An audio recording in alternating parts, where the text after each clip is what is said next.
É bom, gente, estar de volta, né? Apesar que tem que ter emoção, né? O susto faz parte. A água está aqui. A água está aí. Obrigado, Léo. Mas, gente, a minha primeira palavra é de gratidão, né? Deus faz umas coisas. Sabe quem me ligou antes de eu vir para o culto? Esse período que Débora estava aqui no ensaio. A minha mãe me ligou, né? No dia da família, encerramento da família. E a minha mãe falou: filho, você vai pregar hoje, né? Falei: vou, mãe. Então Deus abençoe, meu filho. Atenta a tudo que está acontecendo, graças a Deus, já bem melhor. Então a minha primeira palavra é de gratidão a Deus. Não vou ficar contando a história, não é? Mas poderia ter sido muito pior. Então estou muito feliz.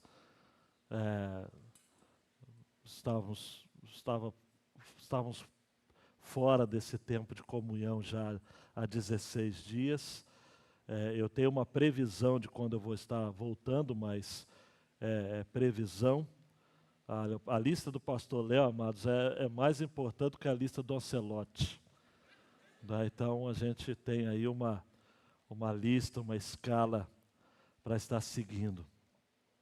Mas faz parte da minha recuperação também estar aqui. Eu sei que as pessoas elas comentam e pensam as coisas mais diversas e com as motivações que eu julgo que sejam as melhores.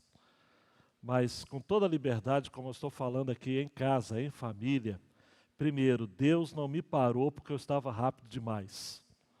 A minha vida estava numa rotina de pastor mesmo, normal. Né? Então não foi porque eu estava correndo demais. Outra coisa também, eu não estou descansando, né? Uma coisa que eu não tive ainda foi descanso. Então, se não é Deus mandando parar nem descansando, o que é? Novas perspectivas. Eu estou aprendendo a ver algumas coisas da vida nem com outros olhos. Então, a receber aquilo que aconteceu lá em Vassouras, naquela madrugada de domingo, 17 de maio, a semana lá em Volta Redonda, sob os cuidados de pastores tão queridos, pastor Gerson, pastor Wellington e pastor Paulo Vale, me senti cuidado. E essa semana, lá com o Valdo e a Silvinha. Só que são desafios, amados. O filho do Valdo da Silvinha, o João, vai ter que operar possivelmente amanhã de uma... a Débora estaria aqui, ela seria o meu hérnia. E eles ficaram muito chateados porque olharam para mim, nem falaram comigo, falaram com a Débora ontem de madrugada. Então era madrugada, a Débora, antes de dormir, falou: amor, a gente vai ter que ir embora amanhã. Eu falo: mas amor, eu queria ir para casa subir as escadas depois da retorno ao médico, do raio-x, para ver a questão da calcificação. E daí ela falou: não, vai ter que ser amanhã. Tá? Então, logo após o culto, o pastor Léo nomeou aqui um grupo de guerreiros para subir com cadeira normal. Essa daqui é muito pesada, uma cadeira que a gente tem. E aí, subindo lá em casa, amados, eu vou ficar mais um tempo só isolado. É lá isolamento mesmo. Até voltar ao hospital dia 12 de junho, ver como está a cirurgia e poder fazer a fisioterapia aplicada. Tá? Então eu vou muito bem, mas definitivamente, Pedro, eu não sei o dia de amanhã mesmo. Não sei. Não sei como vai ser lá em casa, eu sei que vai dar tudo certo. Estar em casa vai ser muito bom. Estar em casa, amados, é sempre muito bom. É o Max que está lá, pode soltar a tela, porque tudo de bom e de ruim, tudo aquilo que é determinante para a vida da gente, acontece no contexto de casa. Você já vai abrir na sua Bíblia em 2 Samuel, no capítulo 16, e você vai acompanhar comigo. Eu sei que já faz há algum tempo, eu quero louvar a Deus pelos pregadores, e eu não perco um culto aqui, amados, eu não perco um culto. Todos os cultos e EBDs, Deus tem falado profundamente ao nosso coração. Mas você se lembra que a rebelião, amados, existe uma rota, uma trilha da rebelião. Ninguém acorda um dia como quem não quer nada e diz assim, eu vou me rebelar. Não é? Existe uma rota. E eu, no dia 3, peguei aqui a fala, a escrita do Lou Priolo, de que existem 5 passos para a rebeldia. Não é? O primeiro é a mágoa. Primeiro você guarda aquela mágoa no coração, e Absalão guardou. Davi não fez nada, o seu pai não fez nada em relação àquilo que aconteceu com a sua irmã Tamar. Ele se silenciou, diz o texto que ele ficou irado, você conhece muito bem a passagem, lá no capítulo 13, ele fica irado, mas ele fica definitivamente na dele. Não faz absolutamente nada durante 2 anos, é um silêncio. É aquilo que a gente pode chamar de um silêncio ensurdecedor. Nisso, Absalão estabelece uma estratégia, monta uma estratégia para matar o irmão Aminon, o estuprador. E você sabe que isso aconteceu e Davi apenas lamentou. Absalão foge, fica 3 anos na casa dos avós, em Jesur, numa região da Síria. Depois de 2 anos, então, Absalão volta, depois desses 3 anos, Absalão volta para Jerusalém, depois que Joabe vai montar uma outra estratégia sem vergonha também, contratando aquela atriz de 5ª categoria, a mulher tecoíta. E Davi então diz, olha, manda de volta Absalão, ele vai morar em Jerusalém, mas não vai ver a face do rei. E foram 2 anos sem ver a face do rei. E aí então, passados mais algum tempo, Davi pede encarecidamente que esteja novamente, Absalão, pede encarecidamente que tenha um tempo com o seu pai, e o final do versículo 14, capítulo 14, versículo 33, diz que o rei apenas o beijou. Então, mágoa, voltando a Lou Priolo, amargura, ira, e agora entra então em cena no versículo 15, aquilo que Lou Priolo chama de teimosia. De teimosia. Passados então, ao longo de 4 anos mais, não perca na contagem, 2 anos de silêncio, 3 anos de exílio, e agora 4 anos que Absalão está em Jerusalém, ele começa a roubar o coração do povo para si. Ele passa a ficar nas portas da cidade dizendo, não há rei em Israel para ouvir a sua causa. Ele conquista o coração dos homens de Israel. Até finalmente em Hebrom, não por acaso, em Hebrom era a cidade natal de Absalão, e Hebrom era o lugar onde o próprio Davi havia sido ungido rei. Absalão, então, é aclamado rei. Davi, para evitar um banho de sangue, resolve fugir. Ele sai de Jerusalém, ele abandona o palácio.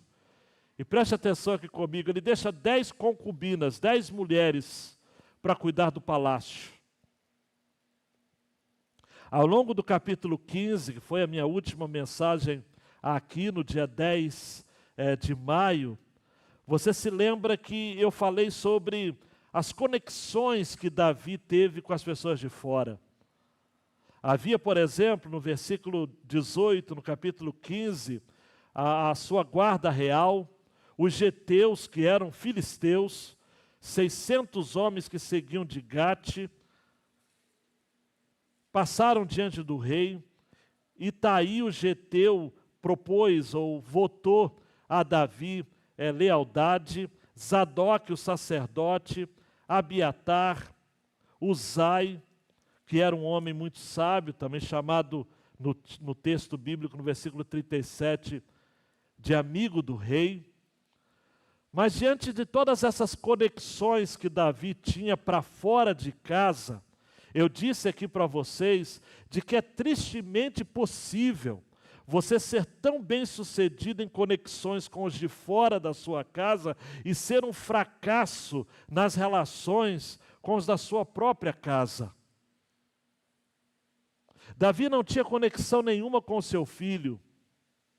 Davi não chamou para uma conversa, para um pacto de reconciliação.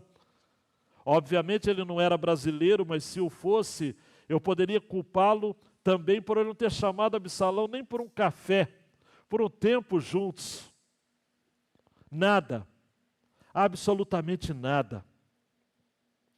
Eu tenho dito aqui para vocês, amados e amadas, e afirmado que embora Davi tenha sido comandante brilhante em suas batalhas, um homem segundo o coração de Deus, como a própria palavra nos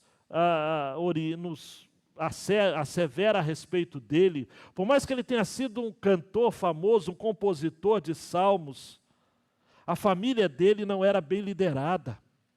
Ele era um gigante fora de casa e um pigmeu dentro de casa. A despeito das suas realizações públicas, amados, e ele era um sucesso para fora das portas da sua casa. Mas no que diz respeito à sua família, ele era um fracasso. Um fracasso.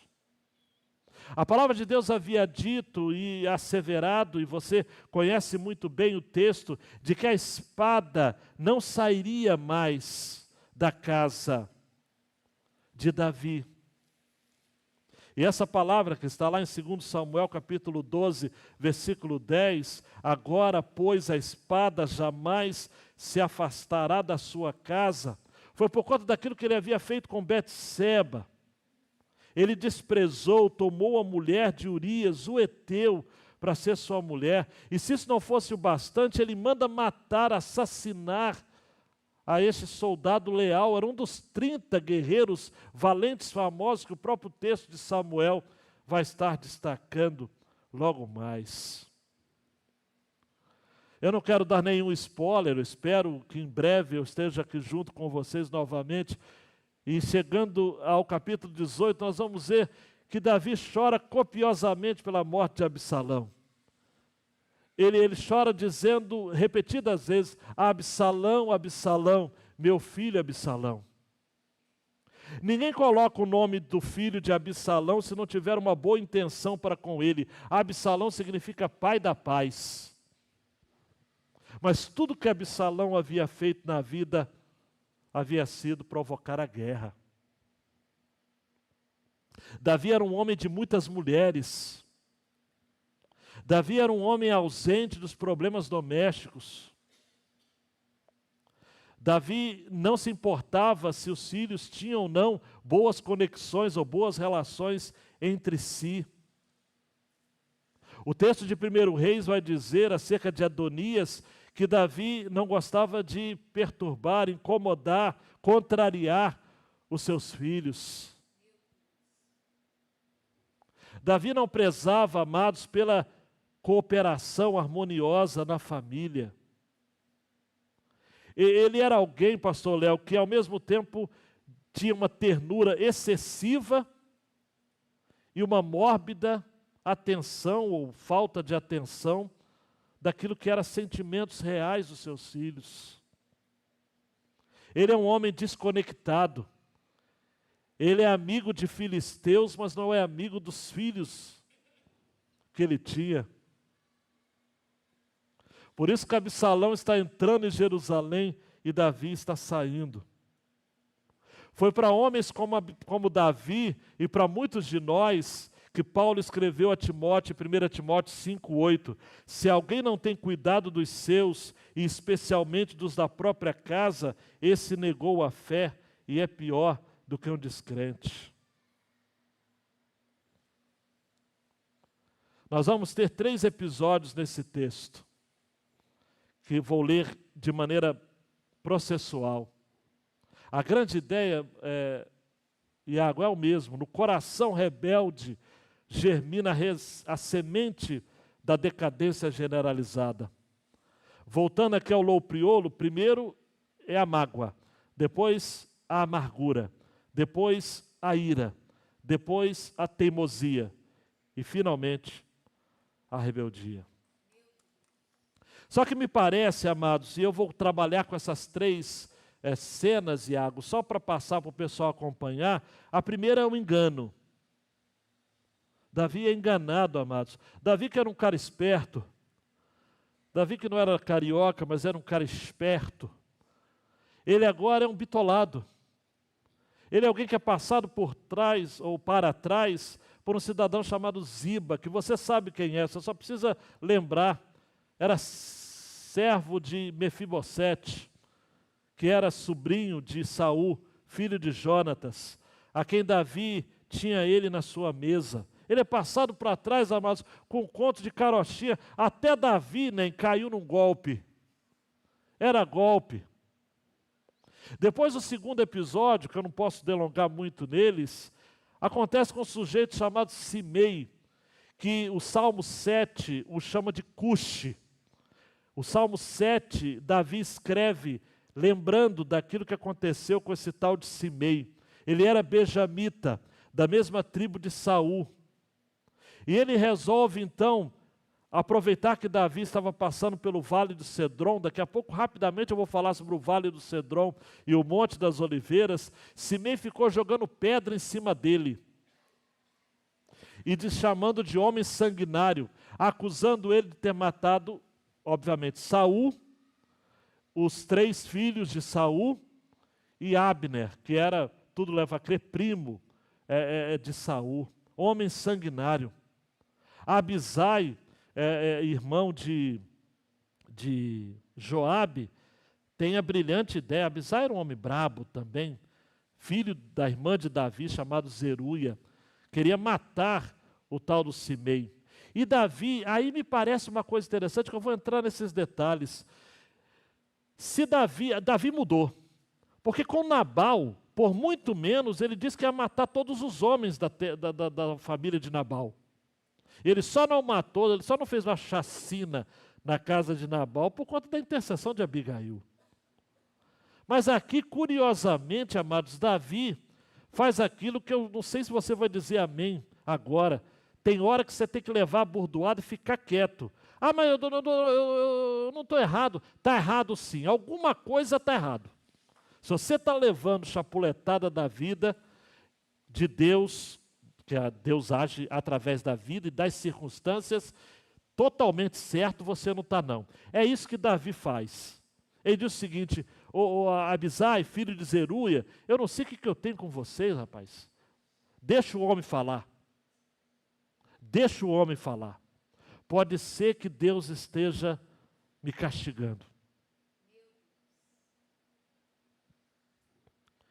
E a terceira, amados, vamos propor chegar nesse terceiro episódio. Aitofel, ele era avô de Betseba. Ele nunca engoliu, amados, o fato aquilo que aconteceu com a sua neta. E ele é um homem sábio, era leal a Davi. Agora ele é homem leal a Absalão. Eu vi um comentarista dizendo algo que achei muito interessante. Aitofel é o Judas Iscariotes do Antigo Testamento. Ele abandona a Davi, ele vai servir a Absalão. E ele dá uma ideia a Absalão que era cumprimento da profecia que Deus havia dado a Natã. Eu disse no início da mensagem que o palácio, Davi deixou quem no palácio? As 10 concubinas. Aitofel disse a Absalão, vai lá e no terraço, preste atenção, eu falei onde? No terraço, aquele mesmo terraço, que Davi olhou Betseba tomando banho e mandou trazê-la para si. No terraço, à vista de todo o povo, Aitofel aconselhou a Absalão a estuprar todas as concubinas do rei.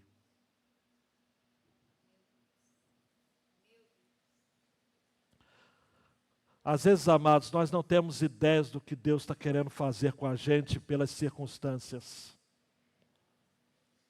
Muitas vezes a nossa história é erroneamente compreendida como sendo uma sucessão de acontecimentos fortuitos. Nós queremos muito as bênçãos de Deus, mas nós não queremos as repreensões de Deus. Pastor Léo leu aqui hoje de manhã, e eu usei na meu Comece Bem a Semana, que Deus faz tanto o dia da prosperidade quanto o dia da adversidade. Jó, por exemplo, quando a sua mulher o indagou para que ele amaldiçoasse a Deus, ele disse, mulher, você fala como uma louca, porque se a gente espera coisas boas de Deus, por que a gente não vai esperar as coisas ruins também?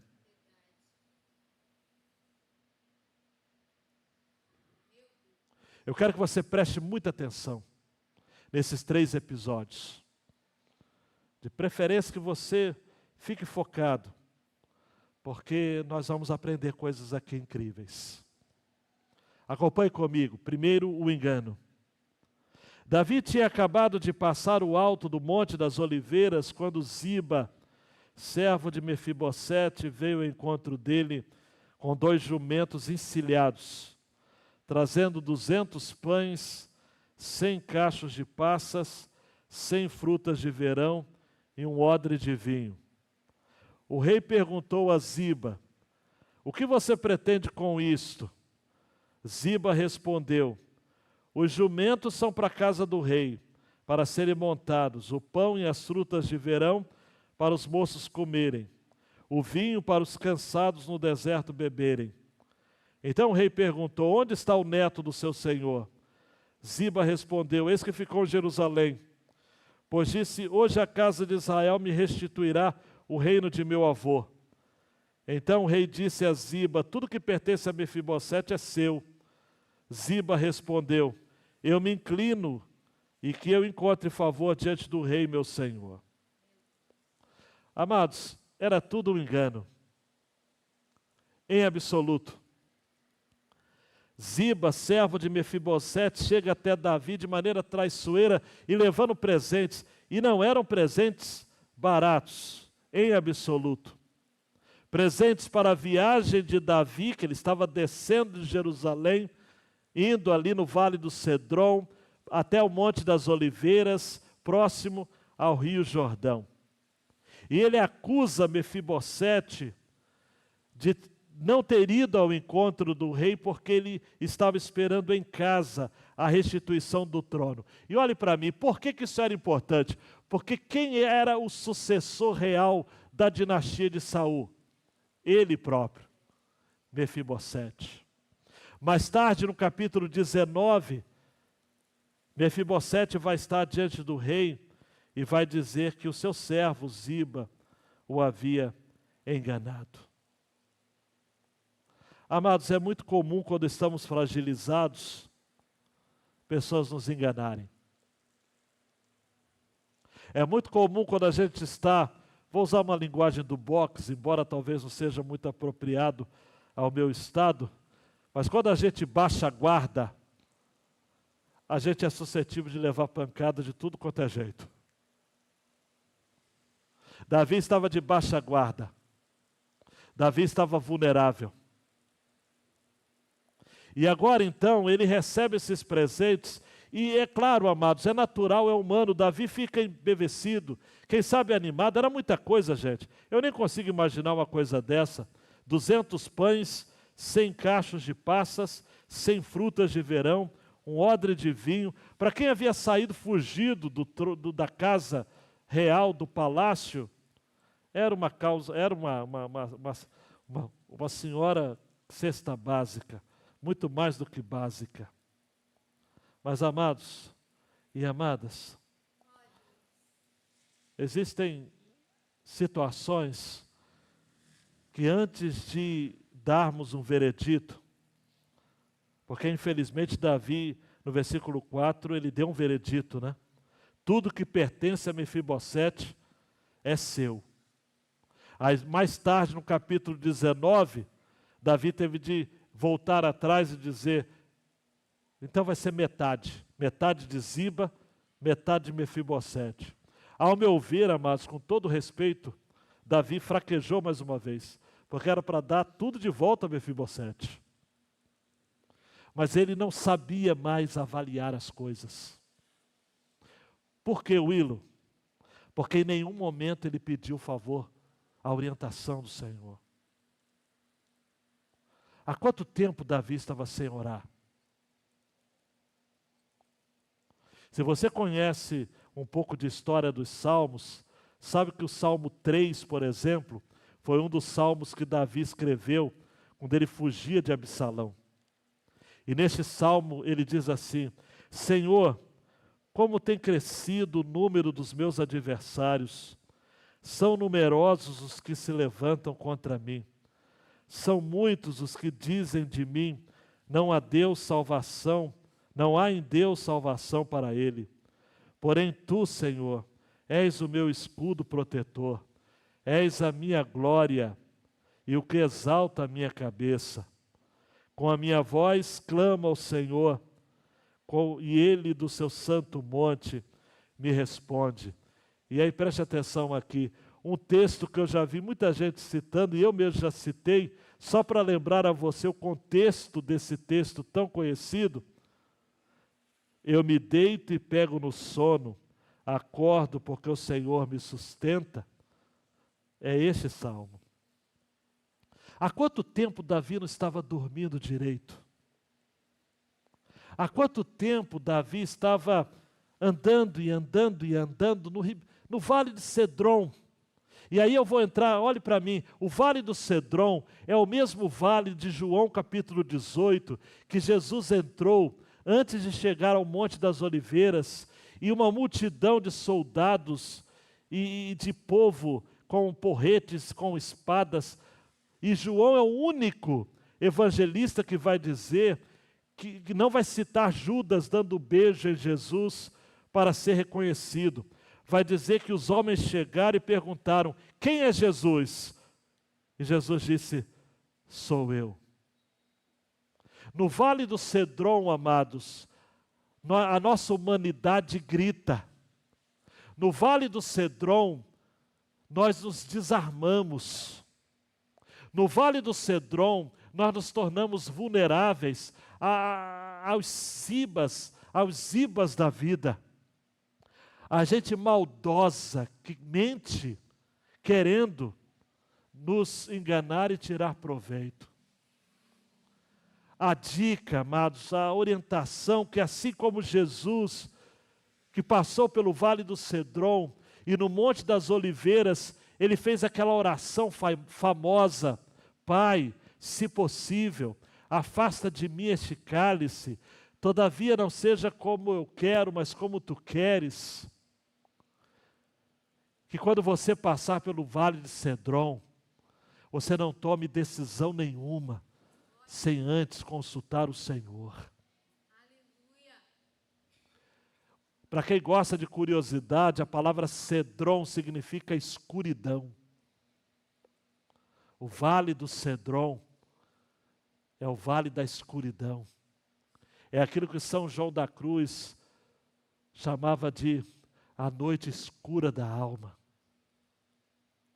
É aquele momento em que você fecha os olhos e diz, Senhor, para onde eu vou?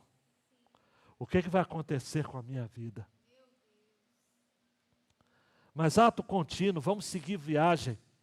Agora nós temos o segundo episódio, Iago, é com Simei agora, preste atenção no texto. Quando o rei Davi chegou a Baurim, eis que dali saiu um homem da família da casa de Saul, cujo nome era Simei. O Salmo 7 chama a Simei de Cuxi, filho de Gera. Saiu e ia amaldiçoando, atirava pedras contra Davi, contra todos os seus servos. Embora todo o povo e todos os valentes estivessem à direita e à esquerda do rei, enquanto amaldiçoava, Simei dizia: fora daqui, assassino, homem maligno, o Senhor Deus está castigando por todo o sangue derramado na casa de Saul, cujo reino você usurpou. O Senhor já entregou o reino nas mãos de seu filho Absalão. Agora você caiu em desgraça porque é um assassino. Então Abisai, filho de Zeruia, disse ao rei: por que este cão morto amaldiçoaria meu senhor o rei? Deixe que eu vá até lá e corte a cabeça dele. Mas o rei disse: que tenho eu com vocês, filhos de Zeruia, deixe que amaldiçoe. Pois se o Senhor lhe disse, amaldiçoe Davi, quem poderia perguntar por que você está fazendo isso? E Davi disse a Abisai e a todos os seus servos: se o meu próprio filho quer me matar, que dizer desse benjamita? Deixa-no em paz, que amaldiçoe, pois o Senhor lhe ordenou. Talvez o Senhor olhe para a minha aflição e o Senhor reverta em bênção a maldição que ele está proferindo no dia de hoje. E assim Davi e os seus homens prosseguiam o seu caminho. Também Simei ia pela encosta do monte ao lado dele, caminhando e amaldiçoando, e atirava pedras e terra contra ele. O rei e todo o povo que ia com ele chegaram exaustos ao Jordão e ali descansaram. O salmo que Davi vai escrever nesse período, o Salmo 7, ele diz assim, só vou ler o início: Senhor meu Deus, em ti me refugio, salva-me de todos que me perseguem, livra-me, para que ninguém como leão me arrebate, despedaçando-me, não havendo quem me livre. Senhor meu Deus, se eu fiz isso, de que me culpam? Se cometi alguma injustiça, se paguei com mal a quem estava em paz comigo, eu que poupei aquele que sem razão me oprimia, falando acerca de Saul, né? Então que o inimigo me persiga e me alcance, pisoteie no chão a minha vida e reduza a minha glória. E aí ao final do Salmo, Davi vai dizer: eu porém louvarei o Senhor segundo a sua justiça e cantarei louvores ao nome do Senhor, o Altíssimo. Cuxi, o benjamita, é o mesmo Simei. Não é um apelido. Cuxi no hebraico significa também escurecido.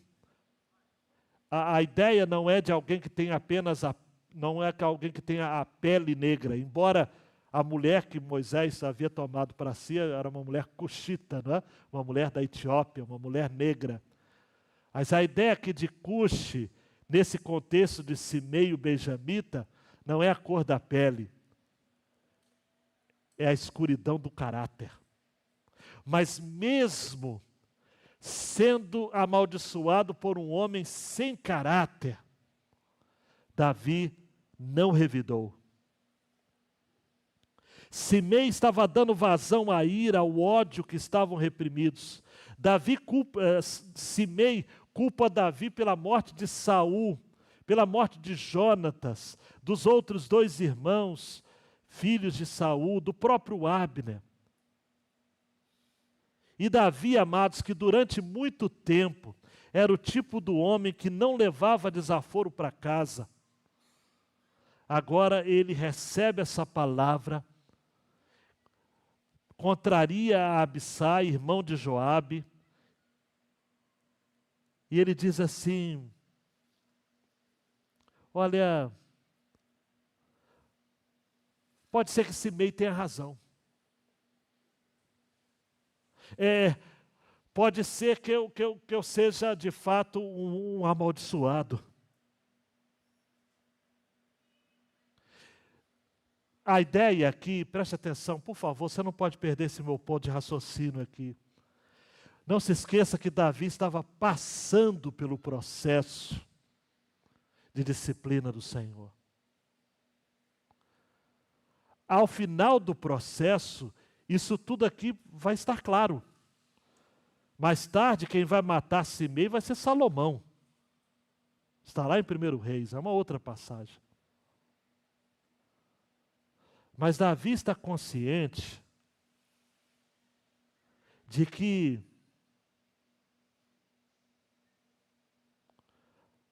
ao homem está o cometer erros. Eu gosto muito de um salmista que vai dizer: perdoa-me dos meus pecados que me são ocultos. Há uma frase atribuída a Spurgeon, que eu não sei se é dele mesmo, porque esse pessoal de internet inventa as coisas. Diz assim: olha, se você sabe que tem alguém falando mal de você, não ache ruim não.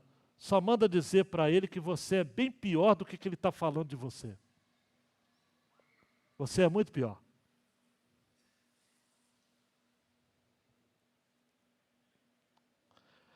Gente, o meu Jesus e o seu também disse para Pedro, para os discípulos, que a gente tem que perdoar 70 vezes 7. A lei do talião dizia olho por olho, mão por mão, pé por pé. Davi disse não.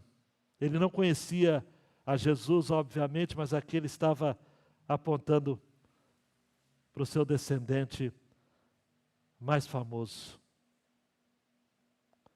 Ele optou de ficar quieto. Queridão, quer ver uma coisa óbvia, Lina, que eu vou falar? Óbvio. Eu passo dias aqui sem pregar e volto a pregar e falo coisas óbvias. Eclesiastes 3 diz que há tempo para se calar. Tem momentos que não é para você se defender. Eu até digo que eu nem sei se há momento que é para você se defender.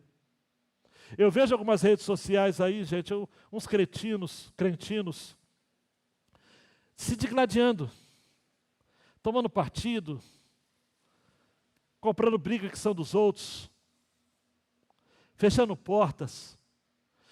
Nesse período, Léo, de convalescência não, mas de novo ritmo, novas perspectivas. Eu estou ouvindo sermões, todo dia eu ouço sermões. E é bom que eu conheça alguns pregadores dessa nova geração que são muito bons. Ouvi o tal do Benevenudo, pregou na capela do Seminário do Sul. Até perguntei quem era ele, não conheço, não sei se é nordestino. E ele pregou um sermão excelente sobre a vida de Pedro. Como eu ganhei ouvindo aquele sermão. Nós precisamos, amados, aprender a absorver, como Pedro. O Pedro do Evangelho, amados, dos Evangelhos, sobretudo o Evangelho, os Evangelhos de um modo geral, mas principalmente João, né? Porque eu ouvi uma outra mensagem que João é o Evangelho dos nomes, né? João não esconde o nome de ninguém, ele dedura todo mundo. Aquilo que os outros evangelistas falam, um discípulo, João dá nome. Ele só não fala do nome dele, né? Por modéstia, ele se refere a si mesmo como discípulo a quem Jesus amava. Mas ele fala, o Pedro da negação, o Pedro que em João 21 vai dizer que vai ser indagado pelo próprio Jesus se ele de fato o amava, que vai se quebrantar ali. É o Pedro que a gente vai ver nas suas cartas, dizendo que nós devemos ter amor ardente uns pelos outros. E temos que praticar o bem. Davi, amados, ele sabia, primeiro, ele sabia que só Deus podia defendê-lo. Segundo, Davi sabia que ele tinha falhado mesmo. Ele poderia não ter falhado naquilo que Simei estava acusando, mas alguma falha ele tinha. Davi conhecia perfeitamente as suas falhas e as suas faltas. Como Pedro, para repetir em Lucas, ele vai registrar daquela pesca maravilhosa, quando Pedro diz: tenha misericórdia de mim, eu sou um homem pecador. Davi diz: deixa Simei amaldiçoar, deixa ele atirar pedras. Será que você está disposto a falar isso? Deixa atirar pedras. Só que não é com aquela petulância de rede social ou de filosofia de para-choque de caminhão que eu li certa feita. As pedras que os meus inimigos me lançam são os tijolos que eu vou levantar o meu castelo. Não. Roberto, porque as pedras machucam.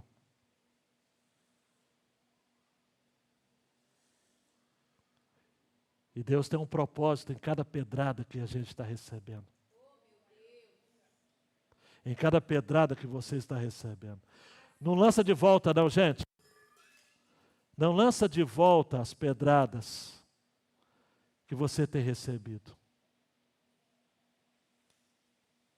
Assim como Davi não jogava de volta as lanças que Saul jogava em sua direção.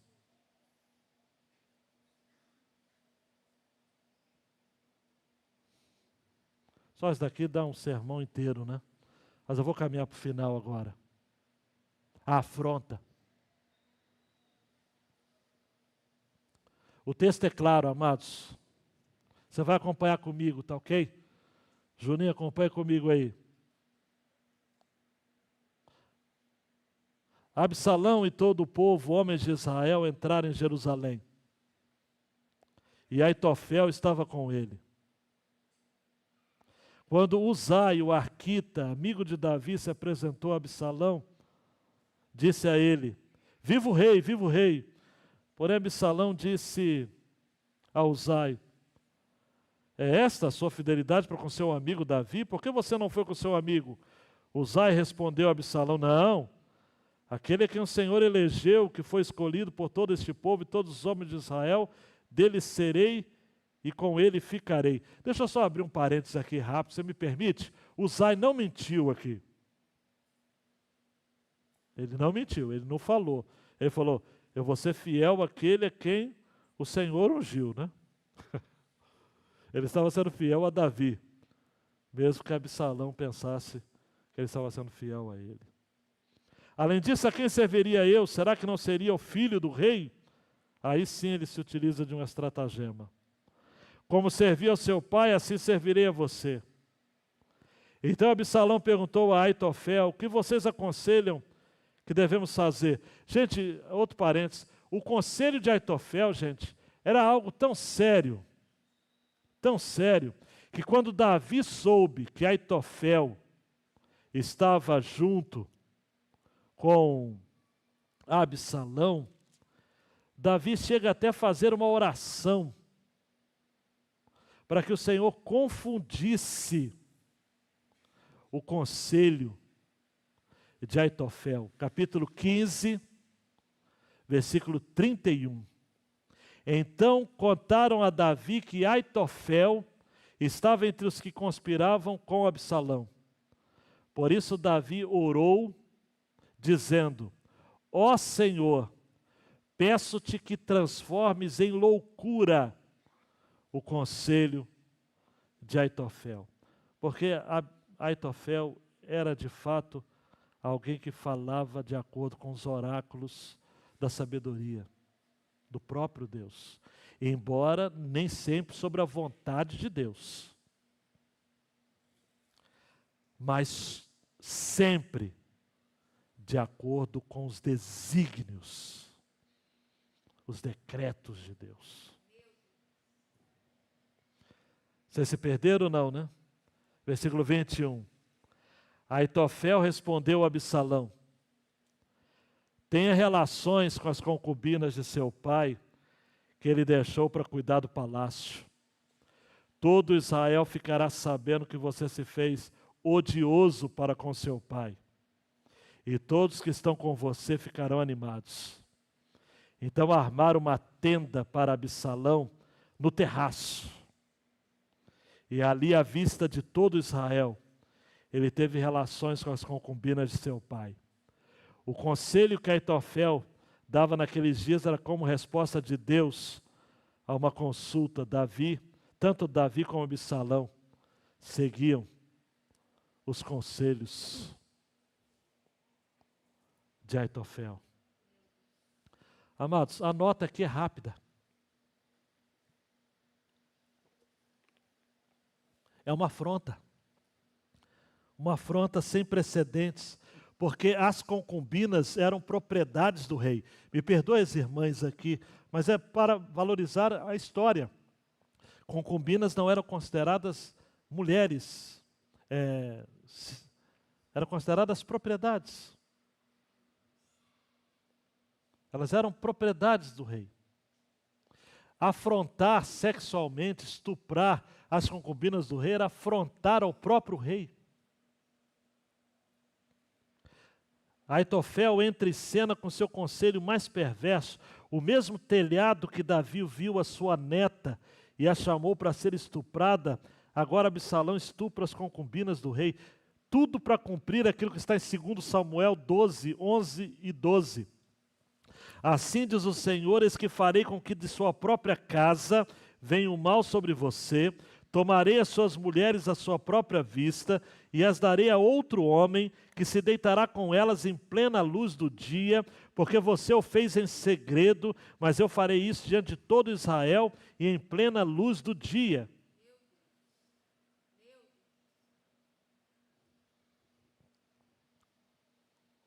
Amados, se Aitofel era o Judas Iscariotes do Antigo Testamento, Absalão fez aquilo que Davi disse que o homem justo não faz. Bem-aventurado aquele que não anda no conselho dos ímpios, nem se detém no caminho dos pecadores, nem se assenta na roda dos escarnecedores. Mas olha para mim, queridão e queridona. Existem tragédias que acontecem na nossa família, que eu sei que quando eu falo isso, eu deixo muita gente entristecida. O boleto vem, gente. Davi semeou no capítulo 11. E agora ele está colhendo no capítulo 16. Eu queria falar diferente, mas não tem como. Nós precisamos ser muito cuidadosos, amados, em relação ao nosso coração diante do Senhor. Todos os dias, como disse Jerry Bridges, nós devemos pregar o Evangelho a nós mesmos e fazermos apelo ao nosso coração pecador e se comprometer com mudanças. Eu disse aqui as minhas primeiras palavras de que Deus não me parou por punição, eu não tenho essa consciência, nem para um descanso, mas para eu ter novas perspectivas. Eu estou vivendo, amados, aquilo que você está vivendo na sua condição. Na sua condição. Nós precisamos buscar de Deus sensibilidade em relação ao nosso pecado. Porque há pessoas, amados, que nem têm mais sensibilidade em relação ao pecado.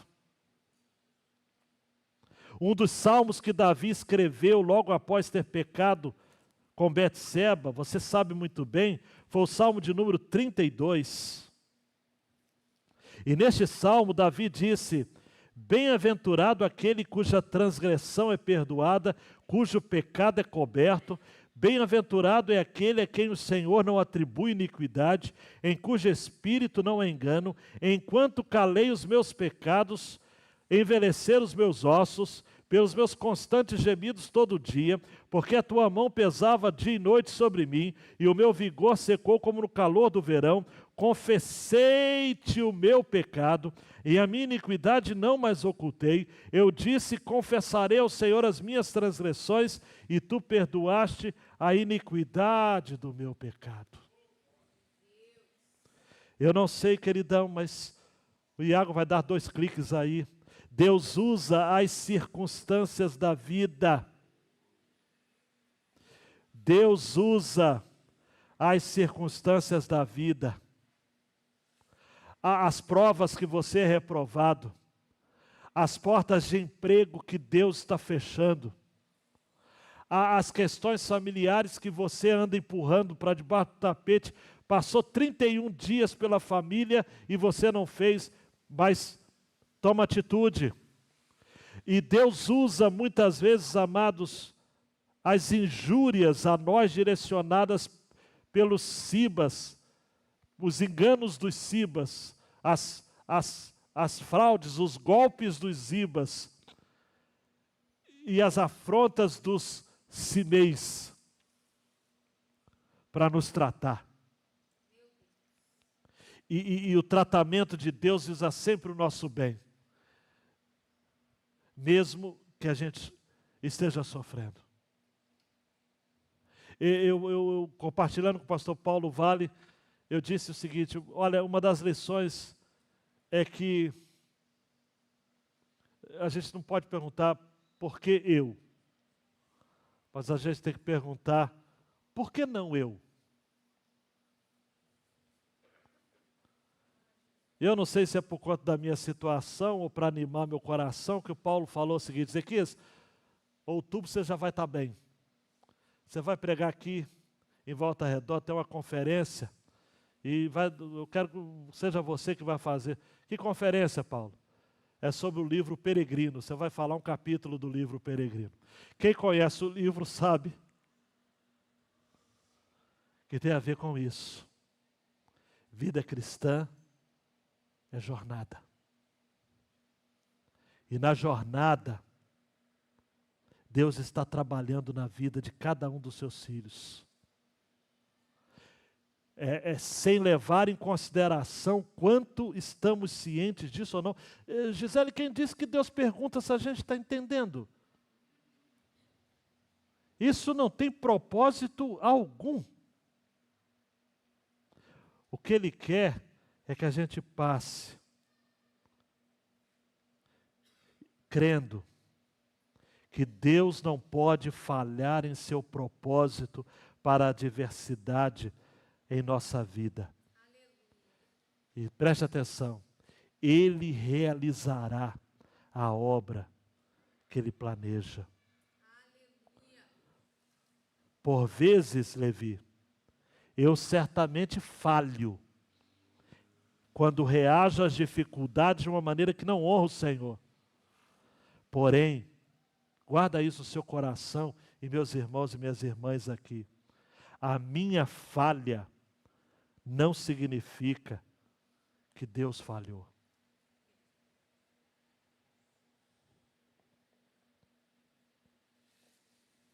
Não. Agora, a última aplicação é para a gente ir embora e dizendo uau, com o coração mais leve. Tem que estar com o coração mais leve. Você tem que sair daqui com o coração mais leve. E eu também preciso estar com o coração e o corpo para ser levado lá para cima, lá em casa.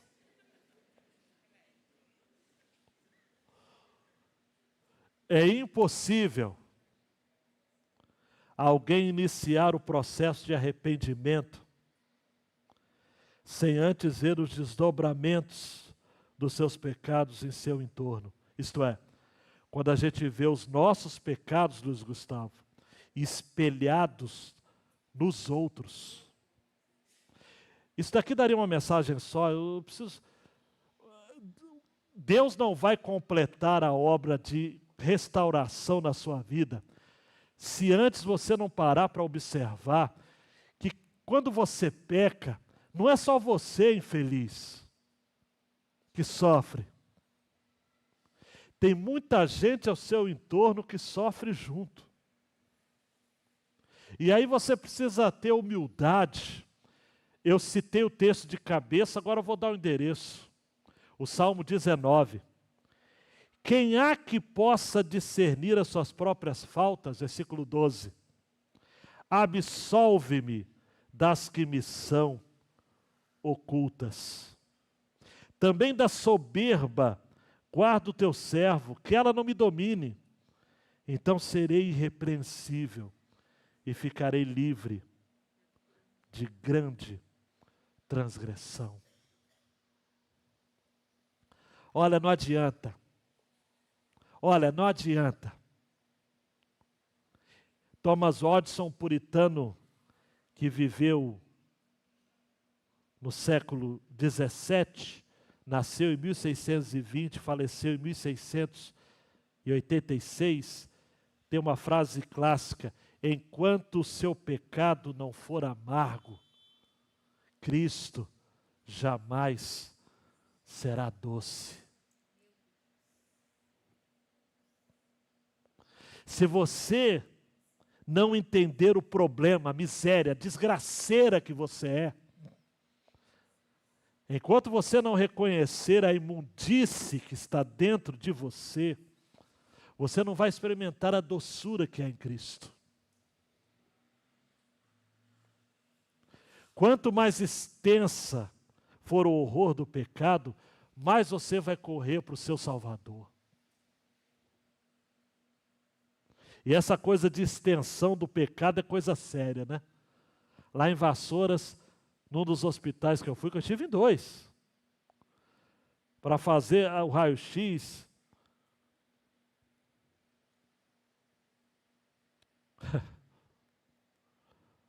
Ai, ai. Fabiano lembra. Eu só ouvi assim, aquele contexto de dor e tudo, foi uma madrugada de dores.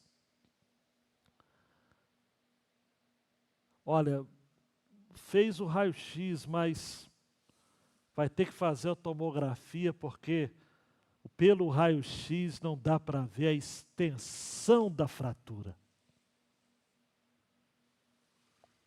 Amados, aquilo doeu na minha alma. Se o raio-x, amados, é uma das coisas mais poderosas da medicina. Então essa é a sensação que eu quero que você tenha. Essa é a sensação que eu quero ter. Quando apenas o raio-x da minha consciência passar, e o Espírito Santo falar no meu coração e no seu, só pelo raio-x não dá. Vai ter que passar pela tomografia do céu, para ver a extensão. E aí, quando você ver a extensão do seu pecado, quando eu ver a extensão do meu pecado, eu vou correr para esse Jesus maravilhoso. Porque o Watson disse também que o pecado confessado torna-se pesado ao homem e leve diante de Deus. Mas o pecado amado e escondido transforma-se em corrente que arrasta a alma ao juízo. Porque aí eu e você vamos viver aquilo que, para terminar, Davi disse no Salmo 32, versículo 5. Confessei-te o meu pecado, e a minha iniquidade não mais ocultei. Eu disse, confessarei ao Senhor as minhas transgressões, e tu perdoaste a iniquidade do meu pecado. Certamente você não vai ter as suas concubinas sendo estupradas no terraço, o lugar onde você pecou. Mas quantas vezes, amados e amadas, quando estamos com o coração compungido diante do Senhor, Fechamos os olhos e passa como um telão. Um desses telões, Léo, que a gente vai conseguir comprar para cá em breve, aquele telão de LED. Mas os nossos pecados todos estampados ali. E aí diante de Deus a gente precisa dizer como Davi. Confessei-te o meu pecado. Eu estou sendo enganado por Ziba. Eu estou sendo afrontado pelo Simei.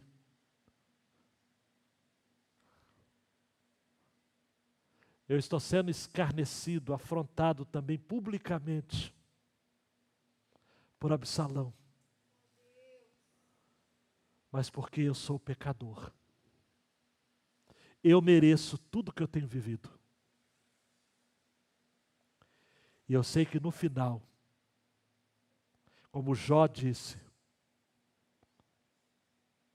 por minha causa, eu sei que meu Redentor vive.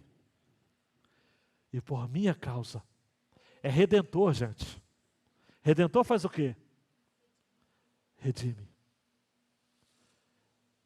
Perdoa. Então abaixe sua cabeça, meu queridão, minha queridona, e diga que a sua família está protegida pela armadura de Deus, embora, ou sobretudo, ou apesar do fato de que você é um grande pecador. Ora para Deus e diga assim: eu sou um grandíssimo pecador. Eu minto. Eu engano. Eu tenho um Ziba que me dá um golpe porque eu dou golpe nas outras pessoas. Eu tenho um Simei que me escarnece, que me afronta, que me amaldiçoa, que lança pedras porque eu mereço. É para eu me quebrantar melhor. Deus quer que você chegue ao nível mais baixo, onde você não tenha mais condições de descer. É ali que Deus te quer. Escarnecido, enganado, golpeado, afligido. E lá, Ele quer olhar para você. E Ele quer que, como Davi, você confesse os seus pecados, para que você seja perdoado de todas as suas iniquidades. Eu repito, queridão e queridona, tratamento de Deus não é igual para todo mundo. Mas Deus quer nos moer, usando a expressão do poeta William Cowper, a providência de Deus mói. E mói até a gente se tornar grãos finos. Davi era um homem segundo o coração de Deus.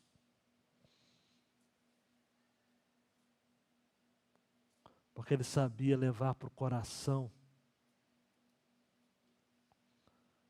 tudo aquilo que havia lhe acontecido, sem procurar se justificar. Se existe uma coisa deplorável que algumas pessoas têm, e me permita a franqueza, talvez esteja sendo franco até demais. Não existe nada mais enjoado do que uma pessoa que se justifica o tempo todo. Que está sempre dando desculpa. Para, cara. O culpado é você. O canalha é você. A ingrata é você. É assim que Deus te quer. É assim que Deus me quer. Sem autodefesa. No pó. Sua família vai reerguer do pó.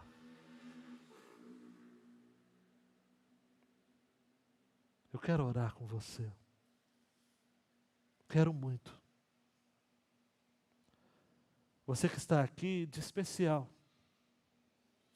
Você que está em casa por extensão. E nesses dias eu tenho sabido o que é ficar em casa. A necessidade que a gente tem de estar em casa com concentração, com afinco. Mas Deus passa por essa mídia. Não é à toa que a palavra mídia significa meio, né? Passa por esse meio. Deus pode alcançar seu coração. Olha, talvez você esteja com receio de alguém ver, então eu vou fazer uma coisa só entre eu e você e Deus. Está todo mundo de olho fechado. Coloca a mão no seu coração agora. E confesse seus pecados. Um a um. Seja verdadeiro. Pornografia, mentira, engano, grosseria,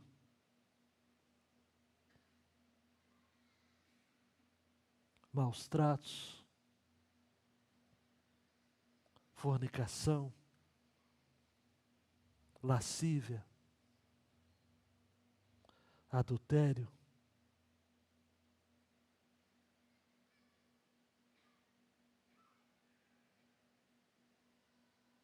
frieza espiritual, ansiedade. Ansiedade é pecado.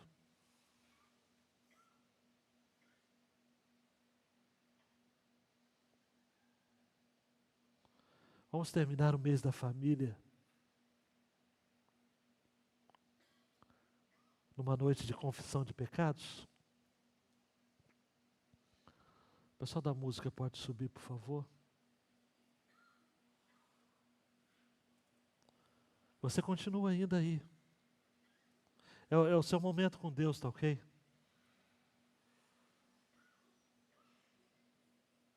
Ninguém está vendo. Porque é incrível como a gente é, né? A gente peca em público, muitas vezes. Mas para confessar, a gente quer confessar em privado. Ainda bem que Deus considera, porque Ele valoriza o seu coração.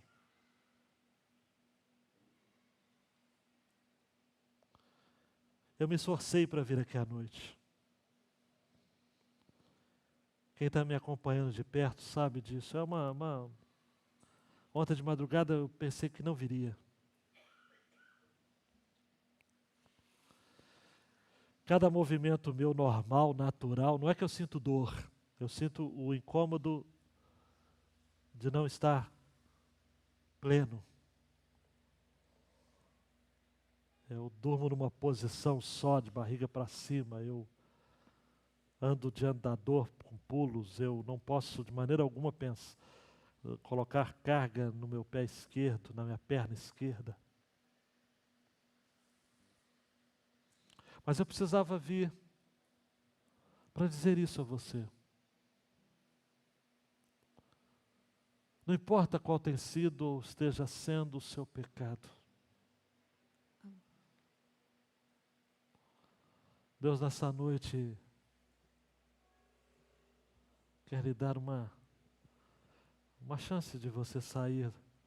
E tem a ver com Cedron, né? Vale do Cedron, vale escuro, que dá para o Monte das Oliveiras, que dá para o Getsemane, lugar da prensa do azeite, o mesmo lugar que Jesus passou. Ele não tinha pecados, Jesus. Não tinha o que confessar, mas ele disse: seja feita a sua vontade. Davi tinha pecados e ele os confessou. Vê se fica de pé, queridão e queridona. Vamos cantar?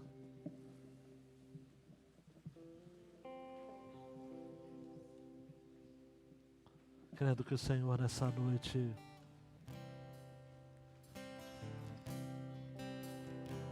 derramou sua chuva sobre nós. enquanto o seu pecado não for amargo, Jesus nunca vai ser doce.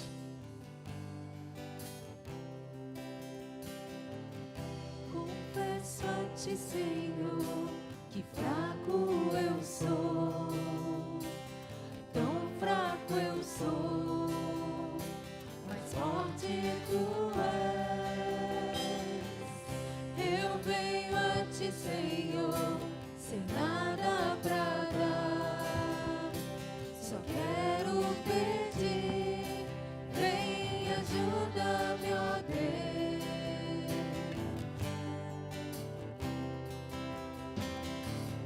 Confesso a ti, Senhor, que fraco eu sou, tão fraco eu sou, mas forte tu és. Eu venho a ti, Senhor, sem nada pra dar, só quero pedir, vem ajuda-me, ó Deus.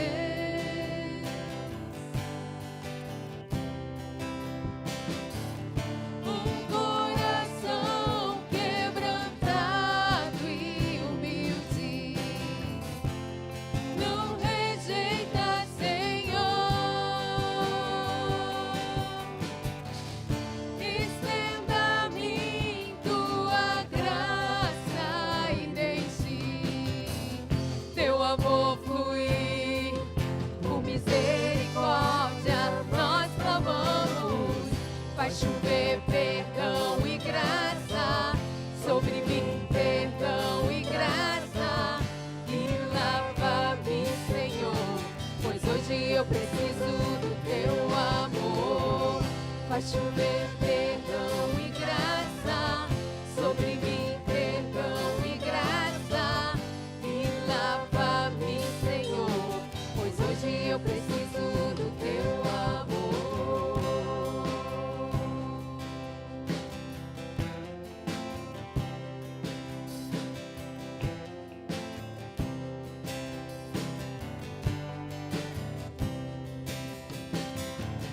Confesso a ti, Senhor, que fraco eu sou, tão fraco eu sou, mas forte tu és. Eu venho a ti, Senhor, sem nada pra dar, só quero pedir, vem ajuda-me, ó Deus. Um coração quebrantado e humilde, não rejeita, Senhor. Estenda a mim tua graça e deixe teu amor fluir. Oh, Senhor, com misericórdia nós clamamos, faz chover perdão e graça sobre mim, perdão e graça, e lava-me, Senhor, pois hoje eu preciso do teu amor.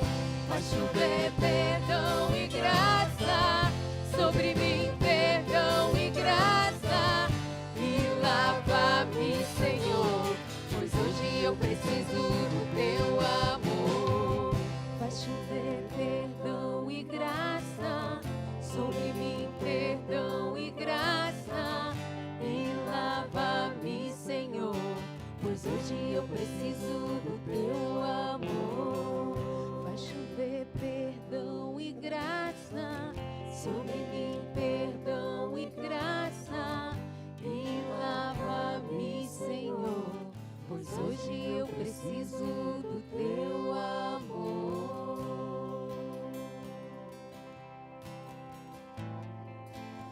Aleluia, Jesus.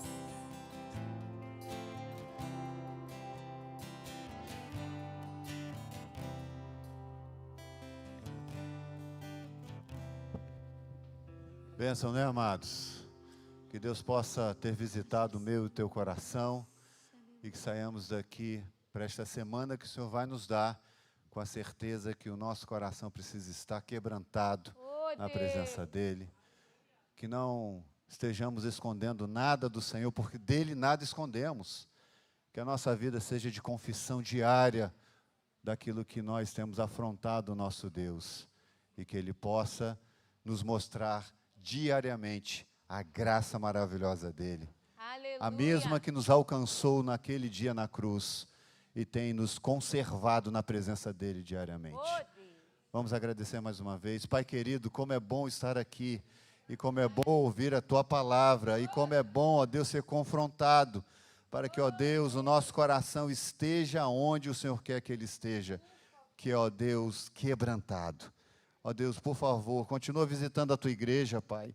Ó Deus, seja com os meus irmãos e comigo durante toda essa semana, que possamos, ó Deus, experimentar mais e mais do Senhor, e que possamos viver para a Tua glória e para o Teu louvor. Gere em nosso coração arrependimento diário, gere em nosso coração desejo de ser santo como Tu és santo. Ó Deus, visita o nosso ser e retire de nós, ó Pai, tudo aquilo que, ó Pai, não confere glórias ao Teu nome. Visita-nos, muito obrigado, continua conosco, é o nosso desejo, sempre em nome do Senhor Jesus. Amém e amém. Louvado seja Deus. Pode sentar, ore silenciosamente, estaremos à porta para cumprimentar você. Deus abençoe.